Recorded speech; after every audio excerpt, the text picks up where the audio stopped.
right, okay. I've been told I need to tell everyone to turn off their phones. Probably not going to happen, so maybe just turn them onto silent. And also, fill out your speaker form things, evaluation forms. Okay, that's all I've got to say. All right, no, it isn't. So I'm Meg Jayanth, and I was the lead writer on the mobile game 80 Days, which came out last year. So people seem to like it. It's won lots of awards. It's done pretty well. And they liked it even though it's a mobile game that asks people to read a lot. So apparently people like being told stories. Who knew? So this is a pretty short talk.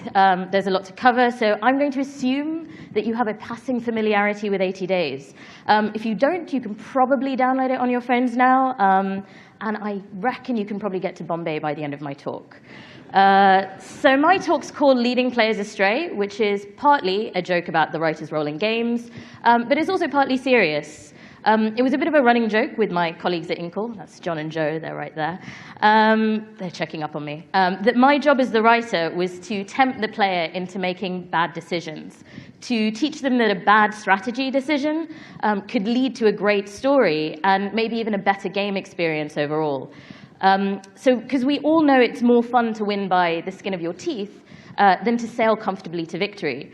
As I've seen over and over again in the reviews and in players talking on forums, it's the near misses, the catastrophes, the daring escapes that players remember and talk about.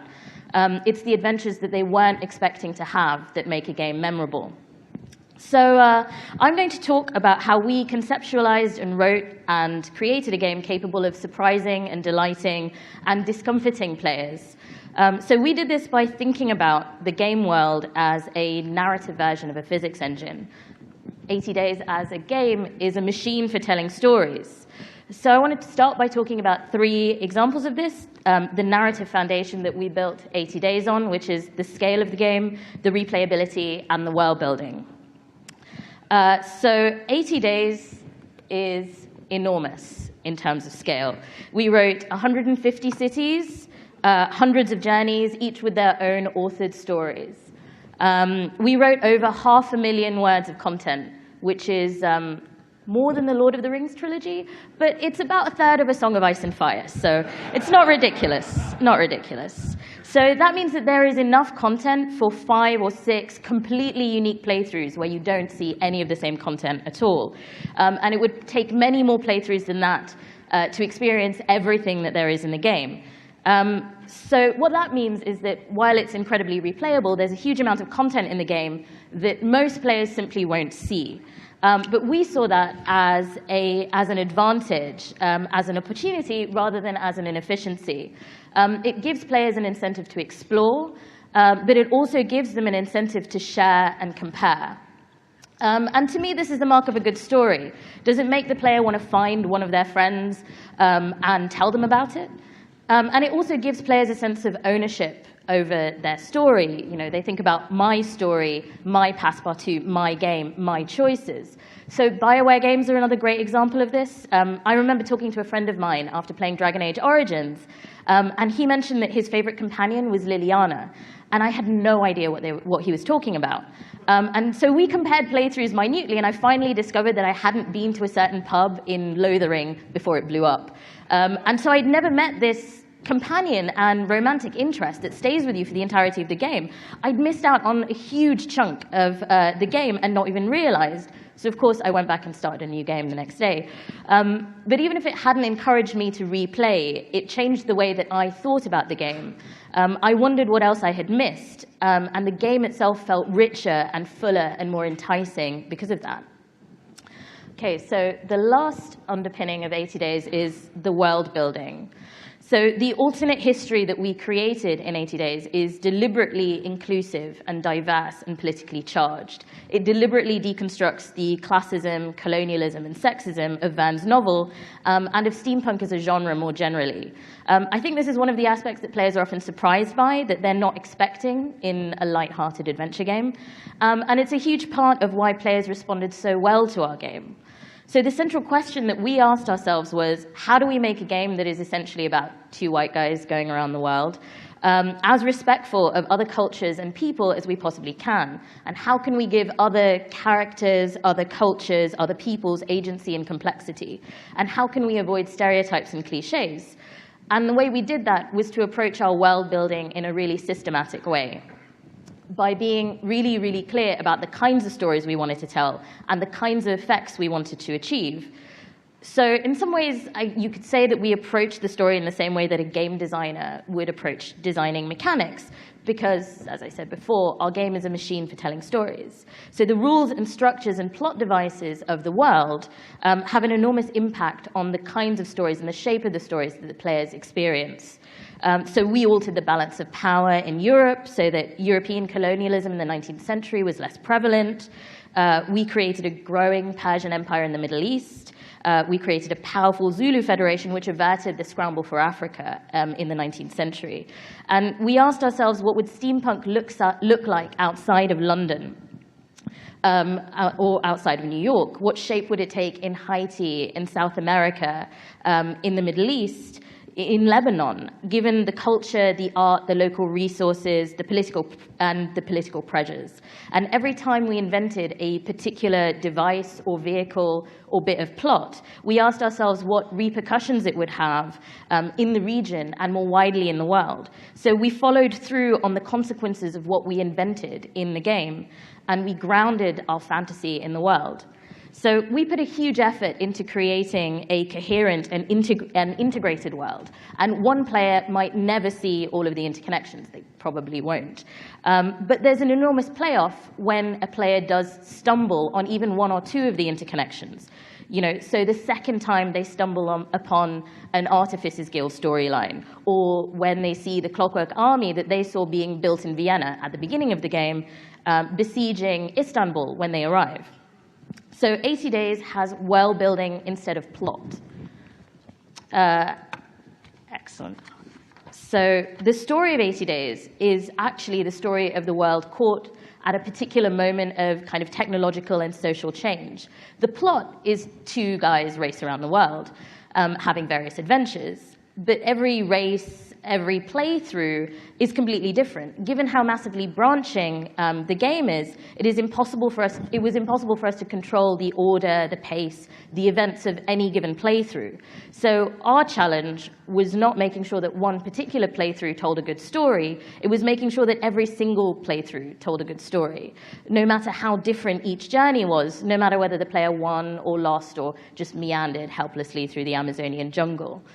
So it's hard enough to tell one good story from beginning to end, much less thousands. So how did we do it? And the answer, of course, is that we cheated. Everybody cheats. I think the trick is to cheat cleverly. So the meaning of 80 Days is built through accretion. It's 100 little moments, 1,000 choices built up one by one. It's literally the journey, not the destination. So instead of trying to impose a narrative structure through choke points or funnels, we use the central metaphor of 80 Days to shape the player's experience, and that's, of course, the map. So there is no single city in which we deliver a third act twist, because we could never predict which particular city any player might be in at any given time. But we could tie their progress to region. So Europe, and all of the stories in Europe are introductory. We established the Artificers Guild, we introduced small shifts to the alternate history that we're creating, and we introduced some of the global conflicts that we return to in later regions. Whereas conversely, the journeys in the Americas and West Africa, where the player is kind of getting to the end of their journey, are deliberately more perilous and they're more risky and more prone to breakdown as the players reach their goal, because we wanted to build tension. And the inventions and plots are a lot weirder and more involved, because by this point, players are more immersed, and they've already suspended their disbelief. So at the start of the journey, we establish a whole bunch of in-game rules, but as the player continues on in the journey, we start bending them. We add shades and complexity. So in Europe, you're told that the Artificers Guild stays out of politics, they're completely neutral, and they're a force for good. But then as you progress through your journey, you start seeing occasions where, oh, look, here they're not. Here they're involved in a war, and here the initial credo is kind of complexified. So each invention and each plot device, each story that we wrote, the effects of it ripple out into the world, which is really great for us because it helps us generate more stories. It makes it a lot easier. But it also helps weave the fabric of the world more tightly together. And if you're trying to create something like 80 Days that's really deep and rich and complex, all of your design choices have to have multiple affordances. You need to work out how to be as lazy as possible. I know that sounds a little bit rich, considering we wrote 500,000 words, and every single person working on 80 Days is a relentless workaholic. But what I mean is that we made efficient choices, and we made the constraints of our structure and what we were trying to achieve work for us. So, for instance, by and large, 80 Days consists of narratives contained within the span of a journey or a city. There are huge set-piece stories encompassing multiple journeys and destinations, but they are the exception rather than the rule. This means that you, Passepartout, would often only see a turning point, a moment in a larger story or rebellion or revolution. So instead of trying to cover up that fact, we embraced it. We had characters point out that you were a tourist and question whether you actually had any right to be involved in the story that you were trying to get involved in. We let Passepartout and the players see small fragments and encouraged them to wonder about what happened afterwards without giving them an answer. We showed them the tip of the iceberg and let their imaginations do the cognitive work of imagining the other 90%. So we made the serendipity and the ephemeral nature of travel into a feature rather than a bug. And so obviously this is really specific to 80 Days and the kind of game it is, and it might not be relevant to games that you might be thinking of developing. But our approach of using the constraints, of making efficient design choices, of thinking systematically about your world and your story should be able to help you think about the way in which you want to shape the player experience of your game and about the specific effects you'd like to achieve, even if they're very different, in fact, from the effects of 80 Days. So I know I'm here to talk about writing, but it's impossible to talk about the writing of 80 Days without also talking about design and visuals and game mechanics and user interface. So every aspect of 80 Days was conceptualized in a really integrated way. As I said, every single decision had multiple affordances. The story of 80 Days is diffused. Meaning doesn't just come from the text, but it also comes from the detailed illustrations, the way the color palette shifts depending on where you are in the world and the time of day. And the story also comes from the items in your inventory and the fluctuations in Fog's health. So really, talking about story and mechanics as oppositional completely misses the point. The thing is, they shouldn't be jostling for the player's attention in the first place. And they don't always need equal footing. There are times in 80 Days where the story fades away to allow the trading game to take the foreground. And there are, conversely, also times where the trading game pushes players into more story. So, for instance, when you're tearing across Asia trying to sell your cursed dagger in Tehran, and then you're abducted by airship pirates. So I think also one of the reasons that players respond to certain elements of 80 Days completely conversely is also because of what we don't mechanize as well as what we do. So there's no morality system, for instance, which isn't to mean that there isn't consequence or punishment. So in South America, the player has the opportunity to board a fast ship to West Africa, but it's a slaver ship, and it's fitted out for carrying human cargo. There's no mechanical penalty to taking this option, but if any of you did, you'll find out that the only way forward from the next city that you get to is on a slave-catching expedition, because everyone else has seen that you've come on a slave ship, and they think that you're pretty reprehensible. So the journey, the slave-catching journey that we force you into is deliberately brutal, and it's deliberately harrowing. It's a narrative consequence for a narrative decision. So let's talk about fairness for a second. I think a lot of games these days are obsessed with fairness and transparency. If you press this button, it will have this effect. But in 80 Days, your choices often have unexpected and unintended consequences. Every single choice is a risk, and the narrative often deliberately derails the player's plans. And we make our players live with the consequences. There's no rewind button. You can't rewind a decision. You have to move forward, and you have to press on. And the uncertainty and the haziness lets us tell stories in a particularly organic way. The risk adds to the narrative reward. Look at our romances. Every single review of 80 Days mentions the romantic relationships you can have. In actual fact, I think there are only 3 people you can kiss in the entire experience, and we added one of those in the Arctic expansion. There are plenty more you can flirt with, though. The player's interactions with these potential romantic interests, they're completely unmechanized. There are no skill checks. There's no way to game these interactions. There's no flirt button. And the fact that you can miss out on the romance, that you could just say the wrong thing and have the character turn away from you, makes the moments that you do share a kiss or a sultry look or an impassioned glance, it makes those moments memorable and precious because you can't game them. Because you never quite know when you choose to step closer to the guy dressed as Death in New Orleans, whether he's going to press his lips to yours or throw a drink in your face, which is totally just like real life. So I'll leave this up here, not because Garrus and Shepard are the best video game romance ever written or anything. So this point about uncertainty and this point about kind of this organic relationship with characters, it applies much more broadly to the vast array of characters that you meet in 80 Days. We wrote them to have their own agendas and stories and interests. So sometimes they can help you discover new routes or give you clues about cities further on in the experience. Other times they can hinder or divert you, but other times they don't have any effect on your ridiculous race at all. And this works because you never know whether this encounter, this particular choice to buy someone a drink or start an argument will have some kind of lasting consequence, mechanical or otherwise. The uncertainty is engaging, it's thrilling and surprising. You never quite know what's important and you never quite know what you may have missed. You have to let the characters and the world lead you astray. The world of the game turns, but it doesn't turn around you. So it sounds like a really strange thing to say, given that most games are about saving a city or a country or the world or the entire universe, but Passepartout is not the most important person in 80 Days. And that's really liberating. He can participate in a revolution in India, but he can't lead it. He can't control it. He doesn't always get what he wants. And that's okay. That doesn't take away from his agency or the player's agency, because there's also agency in choosing a character's thoughts. Agency isn't just about the actions a character can perform, whether they go right or left, whether they shoot a gun. It is also in a character's thoughts, his reactions, his sensibilities.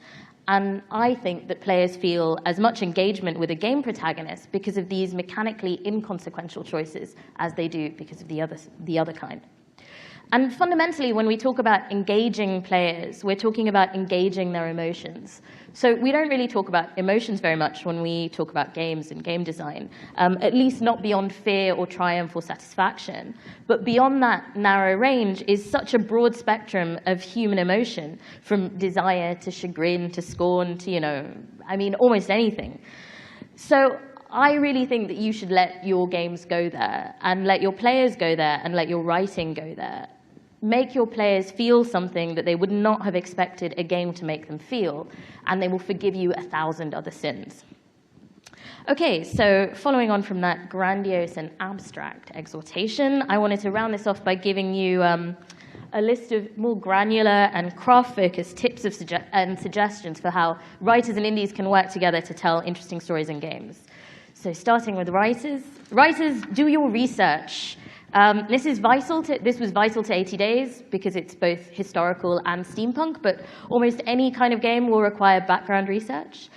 Use the internet, look up references on the bottom of Wikipedia pages, go to your local library, ask your friends and your friends' friends. You'll be surprised at how many people have weird hobbies and interests that you can use as a research resource. Avoid stereotypes and cliches, and think about the ethics. Think about the ethics and politics of your game. I can't emphasize this enough. By this, I don't mean avoid the difficult issues. We tackle some pretty hard-hitting issues in 80 Days for an adventure game. I mean, we talk about slavery, we talk about colonialism, we talk about race and gender, but we try and do it thoughtfully and respectfully and also in a fun way. Also, the research that you leave out is as important as what you put in. The research is for you, not for the player. 95% of my background reading for any given city or country or culture never made it into the in-game text, but it informed the flavor, the themes, the plot, the atmosphere, even the kinds of characters that we created. So this is worth your time and effort, A, because it is just a good thing to do, and B, because it will make your stories richer, better, and more surprising. All right. So create your own editing process. This is a craft thing. So enlist someone you respect to read your work and give you honest criticism. Ideally, someone outside your team. Listen to this criticism. That's the big one. And then redraft. So redrafting is maybe the most vital piece of craft advice that I have, because professional writers outside of games have the luxury of editors, and they have a built-in process of redrafting and improvement, whereas most likely you as a games writer will have to make this for yourself. It is not fun, it's not glamorous, but forcing yourself into this discipline is invaluable. So for 80 days, my partner was my first reader, and there was an editing process after that. And then my colleague, John Ingold, read and edited the text. And then we had proofreaders from our publishing partners, Profile Books, go through the text, and there are still typos in it. But the nature of the dev process is that you will be redrafting and putting in new content right up until the deadline. So you need to carve out your editing pipeline and process, and then defend that time like a mother dragon. All right, my next big point is about teamwork. So this one is for, I guess, indies and producers more. Hire your writers early and involve them. So John and Joe at Inkle brought me on to 80 Days in the earliest stages of development, and I began writing and world building about 3 months before they went full on into the development process. And I was also invited into discussions about mechanics and art and design, and we were all together on chat during the development process, and this was really invaluable. Give your writers as much time as you possibly can, because each game has its own particular needs and rhythms. You know, writing is a craft like any other, and the more time your writer has to practice and hone their craft to the particular needs of your game, the better the end product will be. Use your team's creativity. If you're lucky enough to have a fellow writer or creative on your team, you should use them shamelessly. So 80 Days was only possible because John Ingold edited every single one of my drafts and wrote a third of the content. Use each other's strengths and cover for each other's weaknesses. So I plunged deep into the research, and John had an effortless command of the logic and pace. And so we bounced off each other's creativity and invention, but it did require both of us to extend quite a great deal of trust and respect to each other. So following on from that, I think it's also really important to tell your writers what you expect. So one of the things that I really appreciated was when John started writing content, he came to me and said, let me know if you really hate anything that I write, and we can talk about it, and it will make the game better if you do this. So this is huge, because quite often game writers are freelancers. They're brought into the team for the duration of a project, and you need to make it easy for them to do what they're good at. You need to be clear that you want them to speak up and tell you what they think, especially if you're also their boss. I know it sounds counterintuitive to arm your writers with the tools they need to disagree with you, but you really should do this, because your writers are a resource. You hire them for a reason, and that isn't to ignore their expertise. Creative compromise is possible, I assure you. So the slave-catching expedition that I mentioned earlier was the source of quite a bit of debate between my colleague John and me. So in the expedition, you witness a village being raided and have to travel with captured slaves. I was very clear that I wanted the player to be helpless to save them, the opposite of the white savior narrative. But John was very wary of a journey where the player lacked agency and where their only option was inaction. He very rightly pointed out that it might result in players skimming the text without it making an impact. And so we compromise with an atonement-style sequence where you have the chance to murder the woman leading the slave-catching expedition and then free the slaves. But then once they're free, you confess in your journal that the rescue was imagined, and in truth, you did nothing to help. So in actual fact, offering the players the possibility of heroism and then snatching it away was even more effective. It was even more brutal and horrible.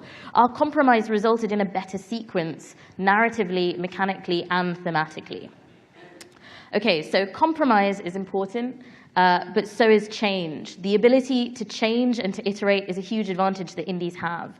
We work in small teams. We're less beholden to the bureaucratic processes that come with multi-million-dollar budgets and big studios. So use this. So for instance, halfway through 80 Days, we introduced the explore and overnight mechanic, which meant that text would not automatically fire when you went to a new city. And different chunks of text would fire if you were exploring the city during the day or if you were staying there overnight.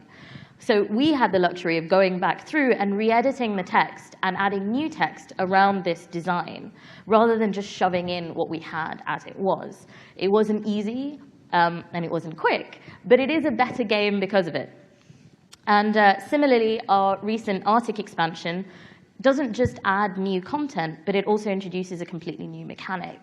Sorry, spoilers, but Fog can actually die on the Arctic journey, which he can't anywhere else. So we didn't need to, but we could add this new mechanic, and so we did. As indies, we have the advantage of flexibility and of personal passion. We give a shit. And frankly, that's how you tell unexpected stories, and it's how you make good games. I think probably everyone in the room knows this. You do this by giving a shit about every single little thing, but especially about the things that players don't even know that they want from your game. So I started out by talking about leading players astray, about giving players what they don't expect. And the way you do that as a writer and game maker is through discipline and rigor. The more serendipitous and organic you want your game to appear, the more coherent and integrated it has to be, mechanically, narratively, visually. Writing a game is a team sport, and writing a good game is the work of many hands.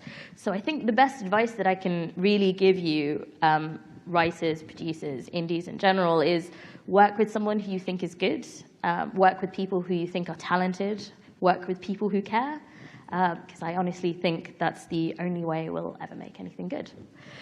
Okay, so that's basically my talk. I don't know how much time we have. Do we have time for questions? Excellent, amazing.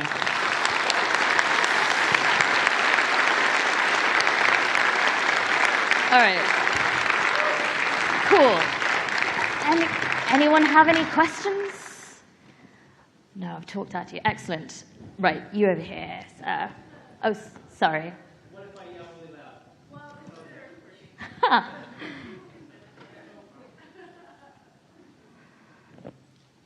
Excellent, yeah, so if you want to ask questions, you might have to make your way towards a microphone. Oh, look, there's some in either aisle. That's good.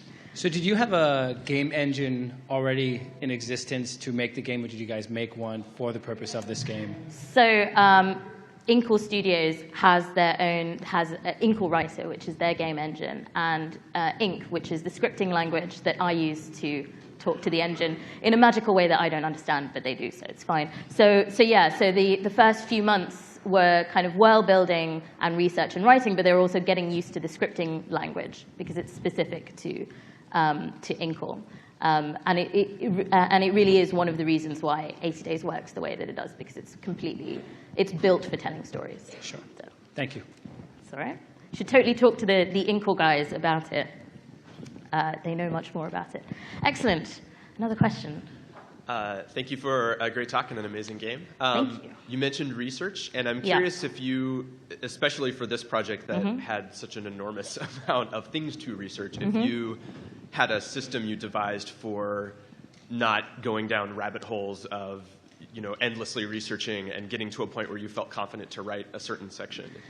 Yeah, I think probably I did go down lots of rabbit holes. I think I spent about 2 hours researching the name of a particular hotel in Budapest. It's the oldest hotel in Budapest, except even people who live in Budapest won't recognize it because the name that it was in 1872 is not the name that it is currently. No one knows it. That was completely pointless, but it was very satisfying for me.